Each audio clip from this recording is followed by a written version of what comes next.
ছি ছি ছি, কি দেখে ফেললাম, আমার চোখের বিনষ্ট হয়ে গেল। এই পারভার্টের মতো আমার দিকে তাকিয়ে আছিস কেন? তুই কি আমার ইজ্জত হরণ করতে চাইছিস? কি সব ননসেন্স কথাবার্তা! আমি কেন আপনার দিকে পারভার্টের মতো তাকাবো? আমার কি চোখে পট্টি বাঁধা যে আপনার মতো ব্যক্তির দিকে তাকাবো? শেষ কথাগুলো কিছুটা আস্তে করে বলল নুসরাত। কি বললি? আবার বল, শুনতে পাইনি। কিছু বলিনি। কথাটি বলে অ্যাটিটিউড দেখে নুসরাত নিচে নেমে গেল। আরশ দু কাঁধ উপরের দিকে তুলে মুখ বাঁকিয়ে চলে গেল ফ্রেশ হওয়ার জন্য নিজের রুমে। হেলাল সাহেব টেবিলে বসতে বসতে নিচ থেকে হাঁক ছাড়লেন নুসরাত ও ইসরাতকে। ইসরাত মাথায় ভালো করে ওড়না পেঁচিয়ে নিচে নেমে আসলো। কিচেন থেকে নুসরাত খাবারের বাটি হাতে নিয়ে টেবিলে আসলো। হেলাল সাহেব নিজের দুপাশে দুটো চেয়ার টেনে দিলেন দুজনকে বসার জন্য। ইরহাম, অনিকা, আরিশা এসে চেয়ার টেনে বসে পড়ল। আহানকে আগে খাইয়ে ঘুম পাড়িয়ে দিয়েছেন রোহিণী। খাবার টেবিলে চামচের টুংটাং শব্দ। নাজমিন বেগম এবং লিপি বেগম দুপাশে দুজন দাঁড়িয়ে খাবার টেবিলে কিছু প্রয়োজন হলে এগিয়ে দিচ্ছেন। নাজমিন বেগম ইশারা দিলেন নাসিরকে। নাসির চোখ দিয়ে ইশারা দিয়ে বললেন, একটু পরে বলি। নাজমিন বেগম চোখ রাঙালেন। গ্লাস হাতে নিয়ে এক চুমুকে সব পানি পান করলেন নাসির সাহেব। হেলাল সাহেবের দিকে তাকিয়ে গলা পরিষ্কার করে নিলেন। সবাই যখন এখানে আছে তাই একটা কথা বলতে চাইছিলাম। আসলে রাতের খাবার ছাড়া একসাথে কমই খাবার খাওয়া হয়, আর এখন তো কাজের চাপে কারোর সাথে কথা বলার সময়ও খুঁজে পাওয়া যায় না, তাই ভাবছিলাম এখনই বলে দিই। নাসির সাহেব স্ত্রীর দিকে তাকালেন। নাজমিন চোখ দিয়ে বললেন বলার জন্য। সূক্ষ্ম গলায় ভেজানোর জন্য ঢোক গিলে নিলেন নাসির সাহেব। আসলে ভাই, ইসরাতের জন্য একটা সম্বন্ধ এসেছে। প্রথমে সবাই এত মনোযোগ না দিলে নাসির সাহেবের কথা শুনে খাবার থামিয়ে সবাই তাকালেন নাসির সাহেবের দিকে। জিহ্বা দিয়ে ঠোঁট ভিজিয়ে নিলেন নাসির সাহেব। খাবার খাওয়া থামিয়ে দু হাত এক জায়গায় এনে সম্পূর্ণ দৃষ্টি ফেললেন নাসির সাহেবের দিকে। নাসির সাহেব কিছুটা আমতা আমতা করতে লাগলেন। নাজমিন বেগমের দিকে তাকালে তিনি চোখ দিয়ে ভরসা দিয়ে বলার জন্য বললেন, আসলে ছেলে আমেরিকায় থাকে, সেখানে নিজের বাড়ি গাড়ি ব্যবসা আছে, তাই ইসরাতের মা আর আমি চাচ্ছিলাম সম্পর্কটাকে নিয়ে ভাবার জন্য। অবশ্যই তোমাদের মেয়ে তোমাদের সিদ্ধান্ত নেওয়ার অধিকার আছে, কিন্তু আম্মার সাথে কথা বলেছিলে এ বিষয়ে আর ছেলের বিষয়ে খোঁজ নিয়েছিলি? সকল নীরব হয়ে চুপচাপ শুনছিল নাসির ও হিলাল সাহেবের কথোপকথন। কিন্তু এমন সিরিয়াস মুহূর্তে নুসরাতের পেট ফেটে হাসি আসছে। নুসরাতকে নিচের দিকে তাকিয়ে মুচকি মুচকি হাসতে দেখে ইরহাম চিমটি কাটল। ফাটা বেলুনের মতো নুসরাতের মুখ চুপসে গেল ইরহামের চিমটি খেয়ে। না, এখনো কথা বলিনি, কাল সকালে কথা বলবো। মেয়ে দেখতে আসার আগে খোঁজ নেব। আম্মা যা বলবে তাই হবে, আমার কিছু বলার নেই। ছেলে ভালো হলে আর পরিবার ভালো হলে মেয়ে বিয়ে দিয়ে দাও, যদি সবার সম্মতি থাকে। নাসির, সোহেব ও সোহেদের দিকে তাকালেন। তারা দুজন মাথা নাড়িয়ে না করলেও তাদের কোনো সমস্যা নেই এই বিষয়ে। তারপর আবারও খাবার টেবিলে নিস্তব্ধ হয়ে গেল। মেহেরুন্নিসা রাগে গজগজ করছেন। নাসির সাহেব করুণ মুখ বানিয়ে বসে আছেন। হেলাল সাহেবের দিকে তাকালে তিনি চোখ দিয়ে ভরসা দিলেন সামলে নেবেন। সোহেব করুণ গলায় বললেন, আমার রাগ করছো কেন? মেয়ে বড় হলে তো বিয়ে দিতে হবে। হেলাল সাহেব সহমত পোষণ করেছেন নাসির সাহেবের কথায়। মাথা নাড়িয়ে সায় দিলেন। মেহেরুন্নিসা পানির পিক ফেলে তাকালেন তার দুই সন্তানের দিকে। আমি তোমাগো মা না, তোমরা আমার মা। এত কথা কইবার লাগে তোমাগরে এখানে ডাকি নাই। আমি যা বলতেছি দুইজন চুপচাপ বইয়া আমার কথাটা শোনো। এর বাহিরে আমি আর একটা কথা শুনবার চাই না। নাসির সাহেব কিছু বলতে যেতে মেহেরুন্নিসা থামিয়ে দিলেন। মুখ থেকে কিছুটা পানির পিক ফেলে দিয়ে বললেন, ইশরাতের জন্য আমি পোলা ঠিক কইরা রাখছি। তোমারে এই বিষয়টা লইয়া চিন্তা করবার দরকার নাই। তুমি তোমার ছোট মাইয়াটারে কিভাবে বিয়া দিবা ওই বিষয়ে চিন্তা করো গিয়া। আম্মা, আমার কথাটা একবার শোনো। মেহেরুন্নিসা না শোনার ভান করলেন। রহিমাকে ডাক দিয়ে বললেন গরম পানি বসানোর জন্য, উনি গোসল করবেন। আম্মা, আমি কথা দিয়ে ফেলেছি, একবার এসে দেখে যাক, পরে না হয় না করে দিব। ওইটা তোমার সমস্যা, আমাগর না। হেলাল সাহেবের দিকে নাসির তাকালেন। হেলাল সাহেব এতক্ষণ চুপ ছিলেন, এবার বললেন, আম্মা এসে দেখে যাক, পরে না হয় আমি নিজে না করে দিব। হেলাল সাহেবের কথা শুনে কিছুটা নরম হলেন মেহেরুন্নিসা। নাসির সাহেবের দিকে তাকিয়ে সাবধান করে বললেন, আয়া দেখবো মাইয়া, মাইয়া দেখার পর আলগোসে বিদায় করবা। এর আগে পিছে কোনো কথা যদি আমার কানে আসে নাসির আমি কি করবো নিজেই জানি না। নাসির সাহেব হাঁপ ছাড়লেন। এতক্ষণ শ্বাস আটকে বসেছিলেন। মেহেরুন্নিসার কথায় মাথা নাড়লেন যে মেয়ে দেখার আগে পিছে কোনো কথা হবে না। এবার আমার রুমটা খালি করো, দুজনে এখান থেকে বিদায় হও। অন্যদিকে ইসরাত মুখ কালো করে বসে আছে। গতকাল রাতে যা খেয়েছিল এরপর সকালে কোনো কিছুই মুখে দেয়নি। নাজমিন বেগম অনেক চেষ্টা করেছেন, কিন্তু ইসরাতের একটা কথা সে খাবে না।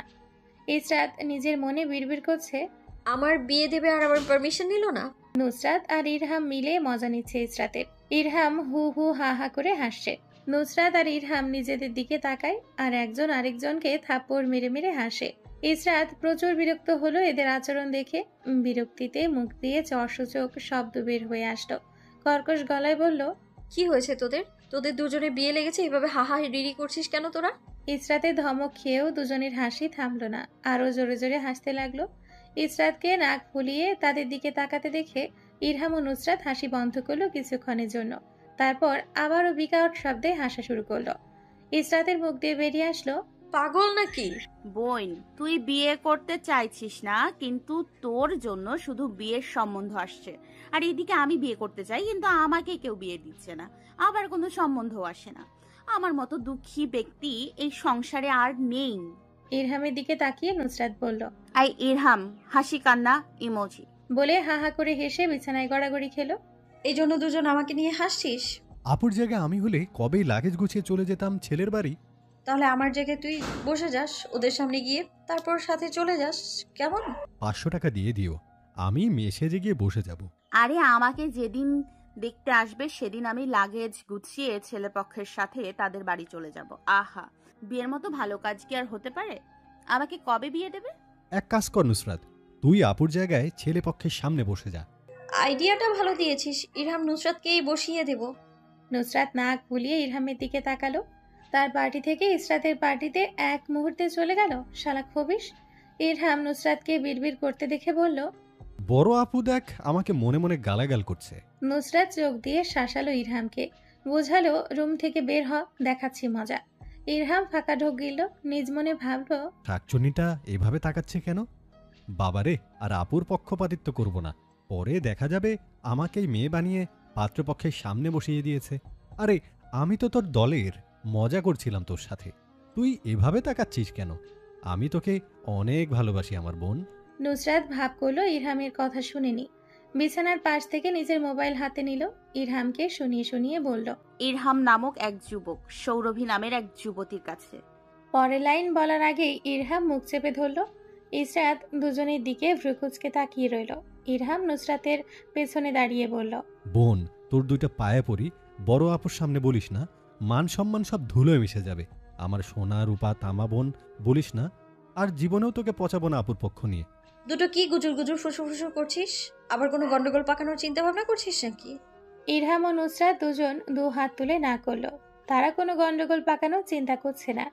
সন্ধ্যাবেলায় সৈয়দ বাড়িতে কথা হচ্ছে আগামী বুধবার ছেলের বাড়ির পক্ষ থেকে ইসরাতকে দেখতে আসার জন্য বলছে, যদি নাসির সাহেবের কোনো সমস্যা না হয়। নাসির সাহেবও হ্যাঁ বলে দিয়েছেন, তাদের কোনো সমস্যা নেই।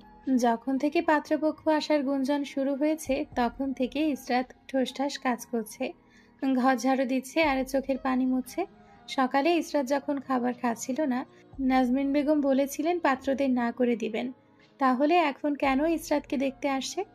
নুসরাত ইসরাতকে কান্না করতে দেখে কান্না না করার জন্য ফোর্স করছে, সান্ত্বনা দিচ্ছে কিছু হবে না, কিন্তু ইসরাত ফুপিয়ে ফুপিয়ে কাঁদছে, কোনো কথাই শুনছে না।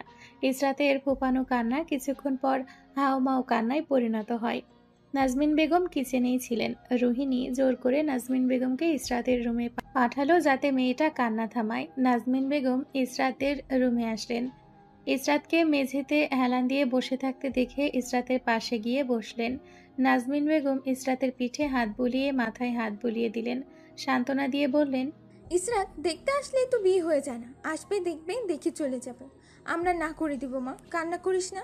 তুমি মিথ্যে বলছো। সকালে বললে না না করে দিবে, আর এখন বলছো বুধবারে আসবে তারা। আমি থাকবো না এই বাড়িতে, আমি চলে যাব।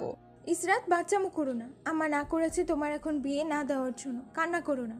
আরশ অফিস থেকে তাড়াতাড়ি চলে এসেছিল আজকে। অফিসে কাজের চাপ কম থাকায় বাড়িতে এসে দোতলা থেকে হাউমাউ কান্না শুনে ইসরাতের রুমের সামনে এসে দাঁড়ালো আরশ।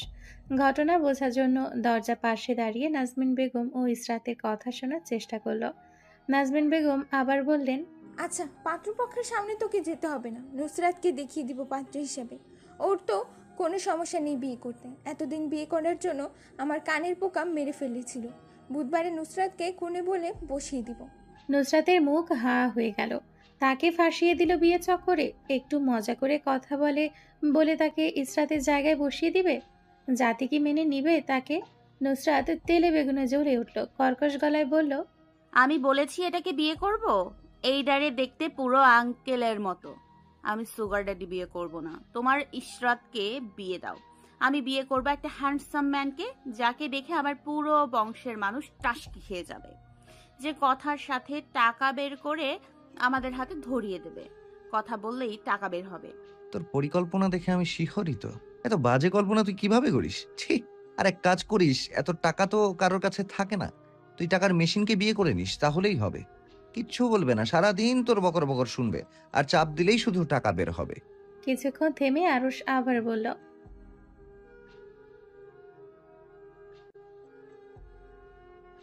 না, আমি জানি না। দয়া করে আপনি শিখিয়ে দিলে কৃতার্থ হব। আরশ আরুষকে ভ্রু তুলে তাকিয়ে থাকতে দেখে বলল, ভাইয়া।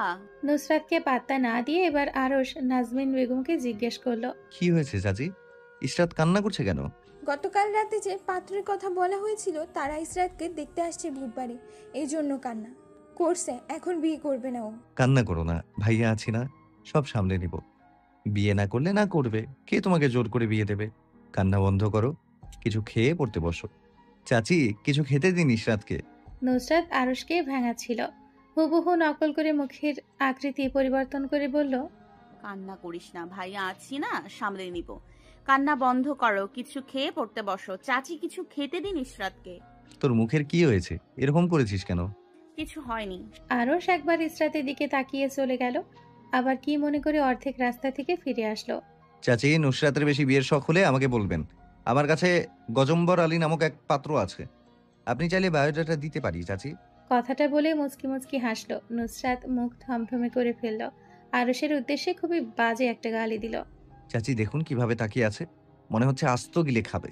নুসরাত বড় ভাইয়ের দিকে কেউ এভাবে তাকায়? চোখ নামাও। নুসরাত কিছু না বলে আরুষকে ধাক্কা দিয়ে দরজা থেকে সরিয়ে দিল। বিড়বিড় করে গালি দিল, শালা খবিস, সুযোগ পেয়ে আমাকে বাস দিতে চলে এসেছে। আমার সুযোগ আসুক, আমিও তোকে বাস দিতে ছাড়বো না। আরুষকে ধাক্কা দেওয়ায় দরজা থেকে কিছুটা দূরে ছিটকে সরে গেল। নাজমিন বেগম পেছন থেকে চিৎকার করে নুসরাতকে শাসালেন। বেয়াদব মেয়ে, বড় ভাইকে কেউ এভাবে ধাক্কা দেয়? আর কোথায় যাচ্ছিস তুই? নুসরাত যেতে যেতে চিৎকার করে বলল, আমি জানি আমি বেয়াদব, বারবার মনে করিয়ে দিতে হবে না। অন্য কেউ ধাক্কা না দিলে আমি ধাক্কা দিই। ইরহামের ঘরে যাচ্ছি, আজ একসাথে গ্রুপ ক্লাস করব। সৌরভী আর সাদিয়া আসছে। সকাল থেকে নাজমিন বেগম নুসরাতের পেছন পেছন ঘুরছেন। নুসরাত কারণ জিজ্ঞেস করার পরও কোনো উত্তর দিচ্ছেন না। নুসরাত ভার্সিটিতে যাওয়ার জন্য কাপড় বের করে ওয়াশরুমের দিকে গেল। নাজমিন বেগমও তার পেছন পেছন গেলেন। নুসরাত ওয়াশরুমের দরজার সামনে গিয়ে দাঁড়িয়ে গেল, পেছন ফিরে মায়ের দিকে তাকালো, এক ভ্রু তুলে জিজ্ঞেস করলো, কি? নাজমিন বেগম না করলেন কিছু না। নুসরাত নাজমিন বেগমের এমন আচরণ দেখে বিরক্ত হলো। আম্মা, কি হয়েছে? কিছু হয়নি। নুসরাত প্রচুর বিরক্ত হলো, মুখ দিয়ে কিছু অদ্ভুত শব্দ বের করে বলল, আম্মা, তুমি কি এখন আমার সাথে ওয়াশরুমে যাবে? আমি কাপড় কিভাবে বদলাবো তা দেখবে? ছি না, আমি কেন তোর সাথে ওয়াশরুমে যাব? তোর কেন মনে হলো আমি তোর সাথে ওয়াশরুমে যাব? তাহলে আমার পেছন পেছন ওয়াশরুমের দরজা পর্যন্ত আসার মানেটা কি? আসলে ভার্সিটি থেকে একটু তাড়াতাড়ি আসিস। কেন তাড়াতাড়ি এসে কি করব? ইসরাতকে দেখতে আসছে আজ। তো কি হয়েছে? আমাকে শেষ করতে দে। আচ্ছা বলো। একটু কাজে সাহায্য করবি, তাড়াতাড়ি চলে আসিস আমার সোনা মেয়ে। পারবো না আসতে, আমার প্রচুর কাজ আছে আজ ভার্সিটিতে। আজ যদি ভার্সিটি থেকে তাড়াতাড়ি চলে আসিস তাহলে তোকে টাকা দিব। টাকার কথা শুনতেই লাফ দিয়ে নাজমিন বেগমের কাছে আসলো নুসরাত। মুখ হাসি হাসি করে বলল, আম্মা, কত টাকা দিবা? 220 টাকা দিব। নুসরাত কপাল কুঁচকে তাকালো। নাজমিন বেগম বুঝলেন এই টাকায় হবে না, আরেকটু বাড়িয়ে দিয়ে বললেন, আচ্ছা 400 টাকা দিব। হবে, এর বেশি দিতে পারবো না। রাজি থাকলে বল। নুসরাত মিচকা শয়তানের মতো মুখ বানিয়ে ঠোঁটে ঠোঁট চেপে হাসলো, যার মানে সে রাজি এই প্রস্তাবে। নাজমিন বেগম বললেন, দেরি হয়ে যাচ্ছে না ভার্সিটি যেতে? তাড়াতাড়ি রেডি হ, পরে ইরহাম রেখে চলে যাবে। নুসরাত তড়িঘড়িয়ে ওয়াশরুমে ঢুকে দরজা বন্ধ করলো। ওয়াশরুমের ভেতর থেকে চিৎকার করে বলল, আম্মা, নাস্তা দাও। দিয়ে দিয়েছি। ইরহাম আর নুসরাত ভার্সিটি যাওয়ার পথে বাইক নিয়ে একটা ছেলে এসে তাদের পথ রোধ করলো। নুসরাত প্রচন্ড রাগান্বিত হয়ে তাকালো ছেলেটার দিকে। মাথা থেকে হেলমেট খুলে ছেলেটা চুল দুদিকে ঝাড়া দিল। কি ভাই, বাইক কেন থামালেন আমাদের সামনে? অন্য জায়গা পাননি বাইক থামানোর জন্য? আর আমার মুখের ওপর এসে চুল ঝাড়া দিলেন কেন? আর জায়গা খুঁজে পাননি?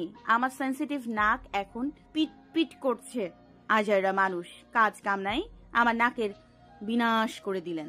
ইরহাম নুসরাতকে বকবক করতে দেখে কানে কানে বলল চুপ করার জন্য। নুসরাত ইরহামের পায়ে লাথ দিয়ে বলল, তুই তো পুরুষ নামের কলঙ্ক। তোর বোনের উপর গাড়ি তুলে ফেলছে আর তার প্রতিবাদ তুই থাকতে আমি করছি। আবার বলিস আমাকে চুপ করার জন্য। আজ বাড়িতে গিয়ে তোকে কিভাবে শায়েস্তা করি দেখিস। ইরহামকে শাসানো শেষে নুসরাত বলল, হ্যাঁ কি যেন বলছিলাম। ছেলেটা কানে হাত চাপা দিল। নুসরাতকে উদ্দেশ্য করে বলল, শালিকা, এত কথা বলো না। এত কথা কিভাবে একসাথে তুমি বলতে পারো? এত কথা বলে আমার কানের পোকা মেরে ফেলবো? আচ্ছা যাই হোক, ওসব ছাড়ো। তোমার বোন কোথায়? ভার্সিটিতে আজকাল দেখা যায় না। এই ছেলে, তুমি আমার বোনকে দিয়ে কি করবে? ইউনিভার্সিটিতে গেলে যাবে, না গেলে নেই। তোমার কি দরকার ওর সাথে? কিছুটা অবাক হওয়ার ভান করে বলল ছেলেটা। তুমি জানো না শালিকা, তোমার বোন তোমাকে বলেনি। আচ্ছা না বললে কি হয়েছে, আমি বলে দিচ্ছি। ও আমার ভবিষ্যৎ বাবুর আম্মু লাগে, আর তুমি আমার শালিকা। নুসরাতের মাথা প্রচন্ড গরম হলো। হাতের কাছে কিছু থাকলে ছেলেটার মাথা ফাটিয়ে দিত এখন। এমনিতে লেট হয়েছে, বাসা থেকে ভার্সিটির জন্য বের হতে এর মাঝে এই ছেলে আরো প্যাচাল শুরু করেছে।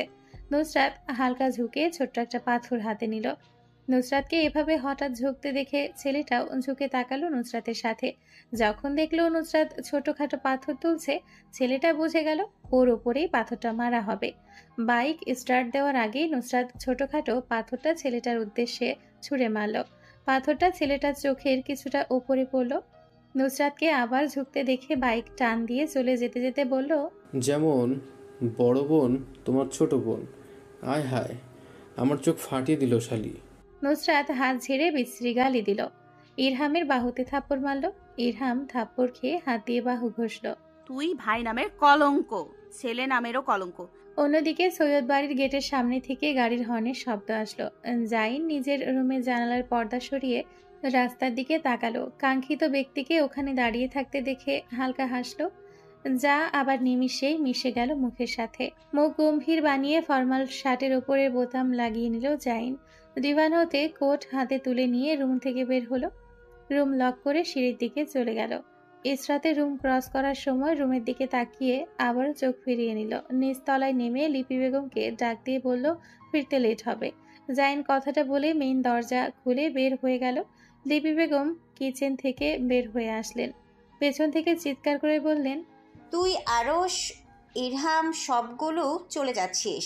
আজ মেহমান বাড়িতে আসছে আর একটা ছেলেও বাড়িতে নেই। জায়ানটাও কোথায় চলে গেল? আম্মু, আরশকে না হয় জায়ানকে পাঠিয়ে দেব।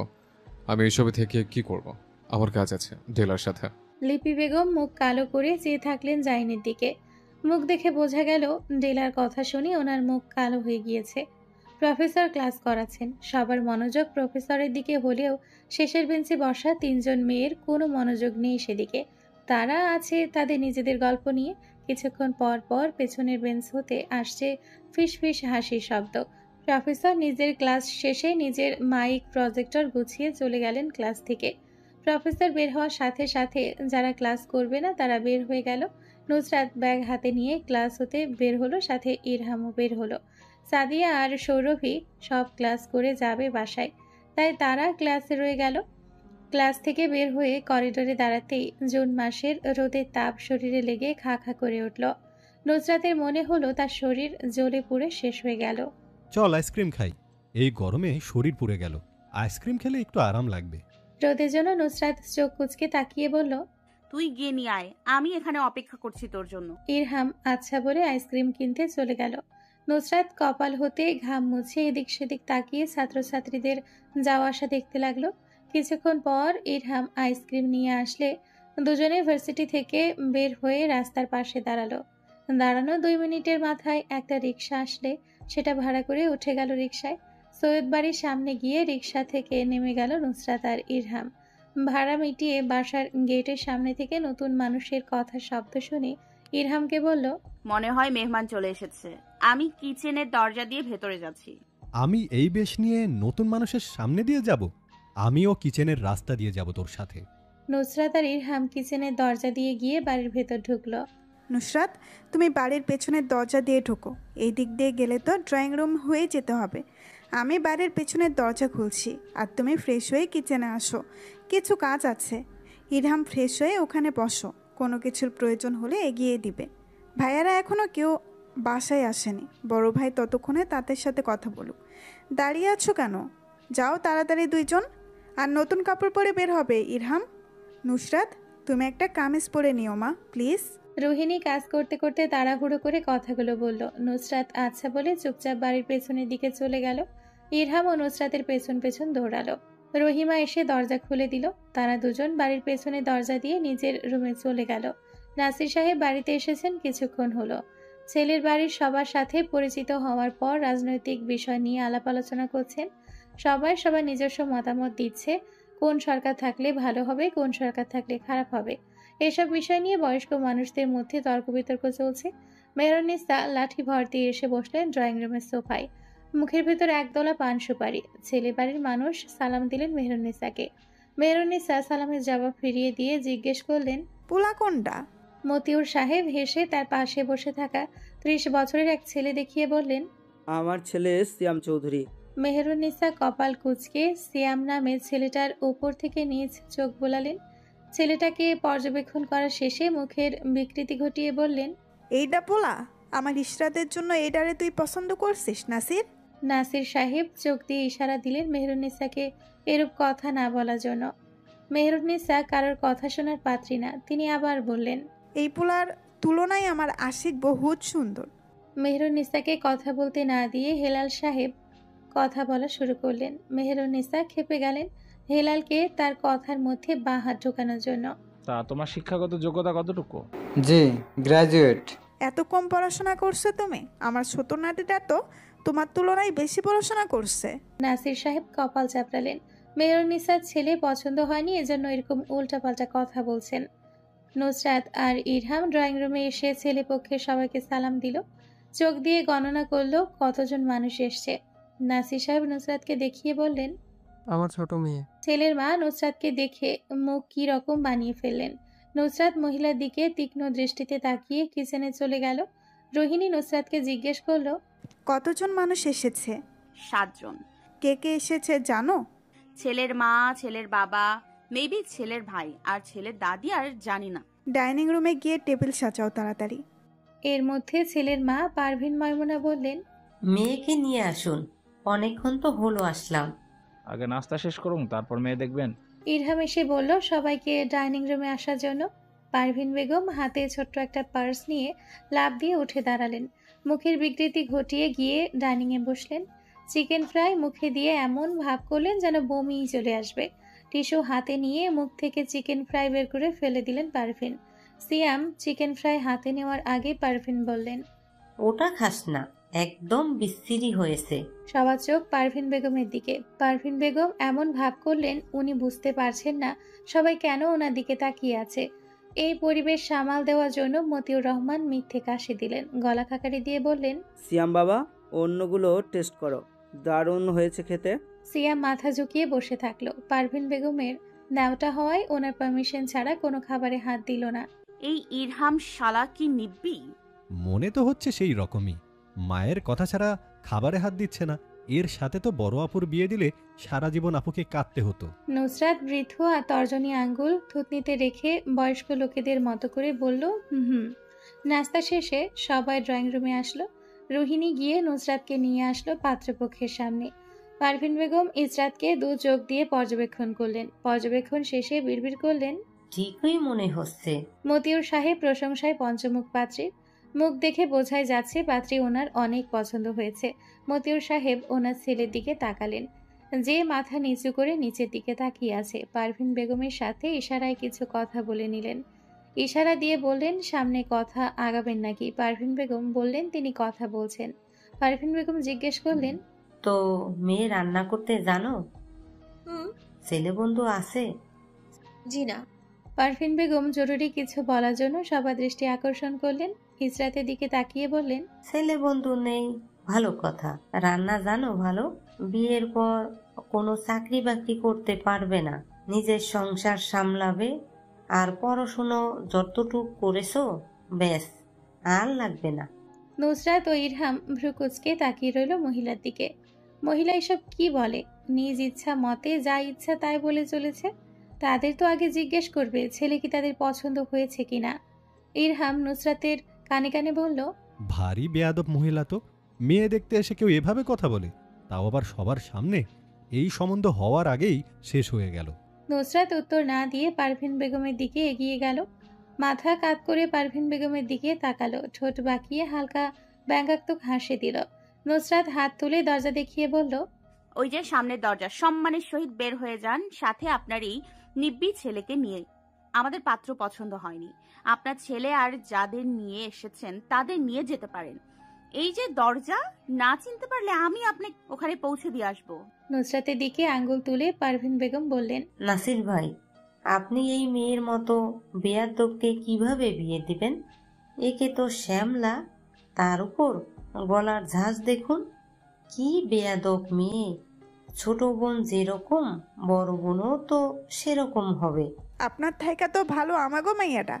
আপনার মতো মাইয়ার যখন বিয়েটা হইয়া গেছে, তাইলে আমাগো মাইয়াটার আপনার থাইকা আরো ভালো জায়গায় বিয়ে দিতে পারো আশা রাখি। পারভিন বেগম ওনার স্বামীর দিকে তাকালেন, যে নিশ্চুপ হয়ে শুনছে ওনাদের কথা। কাঁদো কাঁদো গলায় বললেন, তুমি বসে বসে তোমার স্ত্রীর অপমান দেখছো? হাঁটুর বয়সী একটা মেয়ে আমাদের এভাবে অপমান করছে, আর তুমি কিছু বলছো না? এ তো অপমানের পর এখানে বসে থাকবে। চলো এখান থেকে, আমাদের সিয়ামের আরো ভালো জায়গায় বিয়ে দিব। হ্যাঁ হ্যাঁ যান, রাস্তা ওই দিকে। নাসির সাহেব নুসরাতকে ধমক দিলেন, চোখ রাঙিয়ে তাকালেন। আপাকে সরি বলো, আমরা বড়রা এখানে আছি কথা বলার জন্য, তোমাকে কথা বলতে হবে না। আমি কেন সরি বলবো? আমি তো কিছু করিনি। এই মহিলা আসছে থেকে যা দেখছে নাক ছিটকাচ্ছে। খাবার পছন্দ হয়নি, সোজা খাবার খাওয়া থামিয়ে দেবে। তা না করে সে বিশ্রী, খেতে খাস না, সিয়াম এসব বলছে। ওনার কথা শুনে তো আমাদের খারাপ লেগেছে। তার বেলা বজ্রকণ্ঠে ধমক দিলেন নাসির। ধমক খেয়ে মুখ শুকিয়ে গেল নুসরাতের। মেহরুন্নিসা রেগে গেলেন, বাহিরে মানুষের জন্য তার নাতনিকে ধমক দেওয়া। নাসির ও তো ঠিক কথাই কইছে, ওরে ধমক দাও কে? নিজে তো কথা কিছুই কইতে পারো না, আবার ওরে ধমক দাও। আর ওরে ধমক দিলে আমার থেকে খারাপ আর কেউই হইব না। হেলাল সাহেব সবাইকে থামিয়ে দিলেন। মেহরুন্নিসা রেগে সোফা থেকে উঠে দাঁড়ালেন। ইরহামের হাতে ভর দিয়ে নিজের রুমের দিকে চলে গেলেন। ইসরাত চুপচাপ সবকিছু লক্ষ্য করছিল। এতক্ষণ খারাপ পরিস্থিতি দেখে চুপ ছিল। মেহরুন্নিসা চলে যেতেই উঠে দাঁড়ালো, সবার দিকে তাকালো, পারভিন বেগমকে উদ্দেশ্য করে বলল, আপনি মনে হয় ছেলের জন্য বউ দেখতে আসেননি, আপনি তো আপনার বাড়ির কাজের জন্য কাজের মহিলা দেখতে এসেছেন। Am I right? আপনি তাহলে বস্তিতে যান, ওখানে অনেক কাজের মেয়ে আছে যারা টাকার জন্য সব ধরনের কাজ করে দেয়। ইসরাত কিছু চিন্তা করার মতো ভাব করলো, তারপর আবার বলল, এক কাজ করতে পারেন আন্টি, আমাদের বাড়ির রহিমা আছে না, ওকে আপনার বাড়ির বউ বানিয়ে নিয়ে যেতে পারেন। বিয়ের পর ঘর মোছা, ঝাড়ু দেয়া, আপনার কাপড় পরিষ্কার করা, ইত্যাদি ইত্যাদি যা কাজ আছে সব করে দিবে। একটা আওয়াজ মুখ দিয়েও বের করবে না, পিন ড্রপ সাইলেন্ট থাকবে। আর পড়াশোনা যতটুকু করেছে আপনাদের মনে হয় না হয়ে যাবে তাতে। খুব ভালো মেয়ে, আপনার কথা উঠবে আর বসবে। পারভিন বেগম চোখ লাল করে তাকিয়ে থাকলেন ইসরাতের দিকে। কালীটা তো একে তো অপমান করলো, তারপর এই বাড়ির বুড়িটা এত অপমান করলো, এখন পাত্রী নিজে দাঁড়িয়ে তাদের অপমান করছে। নাসির ভাই, আপনার বাড়ির মেয়েদের কোনো কমন সেন্স নেই? মেহমানদের সাথে কিভাবে কথা বলতে হয়? নুসরাত পারভিন বেগমের কথায় ফোড়ন কেটে বলল, আপনার থেকে বেশি কমন সেন্স আমাদের আছে। আর আমরা জানি আপনার মতো না আপনাদের মতো মেহমানকে কিভাবে ট্রিট করতে হয়। পারভিন বেগম রাগে সবকিছু অন্ধকার দেখলেন। এবার ইসরাতের দিকে তাকিয়ে বললেন, আমরা তোমাকে এক মিনিট আন্টি, এত তাড়াহুড়োর কি আছে? আগে আমায় শেষ করতে দিন। আপনি কি আমাকে রিজেক্ট করবেন? আমি তো আপনার ছেলেকে রিজেক্ট করলাম। এরকম মেরুদণ্ডহীন প্রাণী একটা, এইরকম মানুষকে তো আমি বিয়ে করব না। পারভিন বেগম রাগে ব্যাঙের মতো লাফ দিয়ে উঠে দাঁড়ালেন। ইচ্ছে করলো নুসরাতের গালে একটা থাপ্পড় দিতে। এই মেয়ে ভেজাল করেছে, যেই ভাবা সেই কাজ। পারভিন বেগম নুসরাতকে থাপ্পড় মারার জন্য হাত উঠালেন। নুসরাতের গালে থাপ্পড় মারার পূর্বে কেউ ওনার হাত চেপে ধরল। পারভিন বেগম রাগে নুসরাতের পেছনের দিকে তাকালেন, কে ওনার হাত এভাবে চেপে ধরেছে দেখার জন্য। ওনার কাজে কে বাধা দিচ্ছে? এটাকে একটা থাপ্পড় না মারলে ওনার শান্তি হবে না। লোকটার হাত থেকে নিজের হাত ছাড়াতে চাইলেন। গম্ভীর পুরুষালী গলায় লোকটা বলল, ডোন্ট ডেয়ার টু টাচ হার। কথাটি বলে পারভিন ময়মুনার হাত ছুঁড়ে ফেলে দিল। পারভিন বেগম শুনলেন না, নুসরাতকে আবার থাপ্পড় মারার জন্য হাত তুললেন। আরশ কিছু বলার পূর্বে সিয়াম পারভিন বেগমকে টেনে নিয়ে গেল নুসরাতের থেকে দূরে। পারভিন বেগম বললেন,